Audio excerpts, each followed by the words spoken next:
tour de chauffe. Nos chroniqueurs se déboutonnent sur le vif.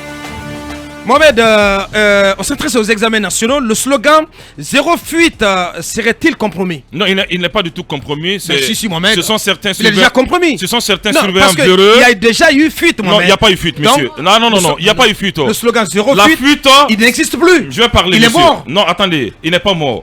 C'est l'occasion même de saluer les réformes menées par Guillaume Awing ce matin. La fuite, c'est avant le lancement des épreuves. Qui suis-je? Non, la fuite, c'est avant le lancement des épreuves. Qui je suis en train d'écouter, Mohamed? Mohamed Kaba. La fuite, c'est avant le lancement des épreuves.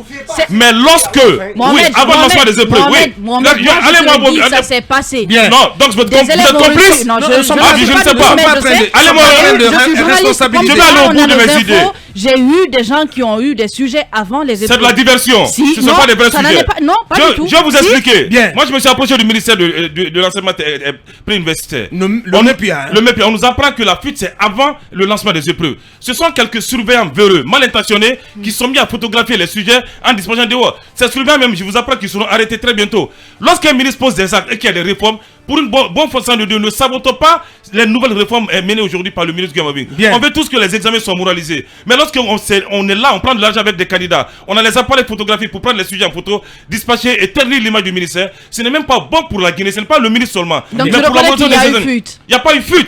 Ça, ce n'est pas une fuite. Qu'est-ce que tu racontes, Ce n'est pas une fuite. La fuite, c'est avant le lancement des épreuves, je vous dis. Oui. Des surveillants qui ont pris des sujets en photo et dispatché de WhatsApp. Alors que les sujets ont été lancés déjà. Les sujets ont été lancés. Exactement, c'est la nuance. C'était la veille. C'est une magouille. C'est une magouille des surveillants véreux. Des surveillants véreux qui seront arrêtés, qui sont en train de saper les efforts du ministre Guillaume Awing aujourd'hui. Le ministre réformateur. Non, ça, c'est les exemples. Non, je vais l'entendre de votre bouche. Je vous ai dit qu'il a du mépris pour la presse.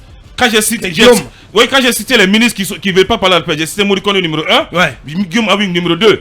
Mais ça ne veut pas dire que ce qu'il est en train de faire est mauvais. Si les examens sont en train de moraliser... Il fait quoi à l'intérieur? Mais moi je ne sais pas, je le vois avec les sous-préfets, les gouverneurs. Morikone a plus à faire à l'intérieur que Maurice Sanda. Absolument. Voilà. Non, Maurice Sanda, vous savez, avec. Et vous savez, Maurice Sanda, on l'appelle affectueusement le général de la diplomatie. Bien. Bonjour. Talibé. Oui, bonjour. Enfin, il a la parole après 49 minutes. Oui. Et sur les examens, forcément des choses à dire. Et sur cette vidéo qui a fuité sur les circonstances, sur le jour de l'arrestation d'Alpha Condé, le jour du coup d'État. Cette vidéo, je ne l'ai pas vue. Je ne l'ai pas regardée. Je vais dire un mot sur la sortie du ministre. Du ministre Ousmane. Bien évidemment, il a complètement fumé la moquette. Cela trahit son caractère sanguin. Maintenant, par rapport à l'empathie, il y a Georges Pompidou qui disait que pour gouverner un peuple, il fallait avoir de l'empathie pour ce peuple. Bien entendu. Mais c'était un homme d'État. Et c'est monsieur qui a succédé au général de Gaulle. Le manque d'empathie ne concerne pas que le gouvernement.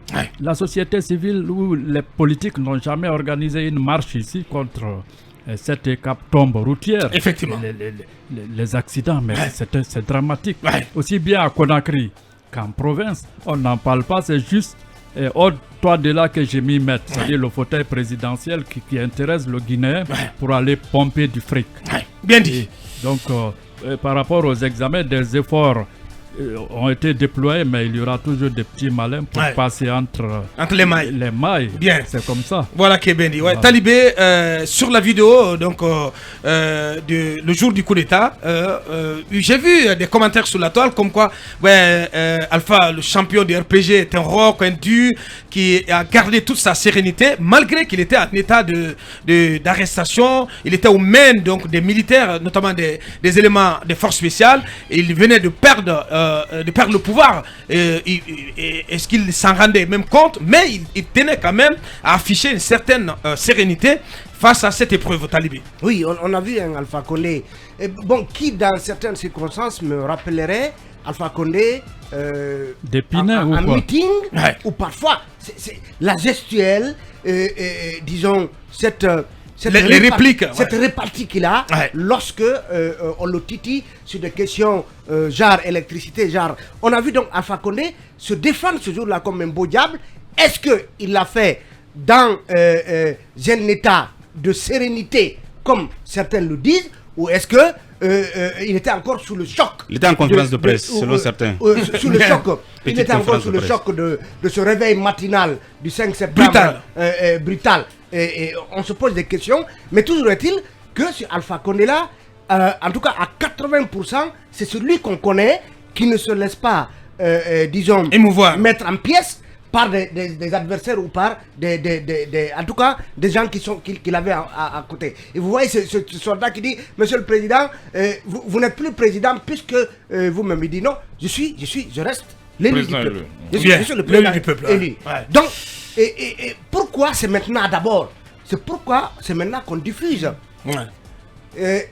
Qu'on fait fuiter. Est-ce que c'est l'intégralité ou bien c'est des morceaux de cet épisode-là qui vont nous être servis. Qui vont nous être servis à dose homéopathique et selon quel agenda, selon quel programme. Et quel contexte. Selon quel contexte. On n'a plus besoin du retour de Jones. Bien. On n'a pas besoin de retour. Comme dans la ferme des animaux. Bizarrement, cette vidéo remet Alpha au cœur du débat. C'est dire que, en tout cas, Alpha. Personnellement, c'est un événement. Mais je vous en parle ce matin parce que ça n'a pas de valeur. Non, c'est un événement. Ça n'a pas de valeur. Un Alpha Condé téméraire, un Alpha Condé qui tient face à avec des hommes armés. Faut admirer le courage quand même. Faut admirer le courage de l'homme. Ça n'apporte aucune plus-value au débat, mon mec. Il y a quand même un dernier mot sur une réponse à la question de Zéré Koré. J'ai une minute. L'électrification de Zéré Koré. Alpha Condé a dit. Hier même, j'ai appelé Ouattara pour qu'il donne le courant à Zéré Koré. Ça renforçait un peu la ligne de défense des RPC.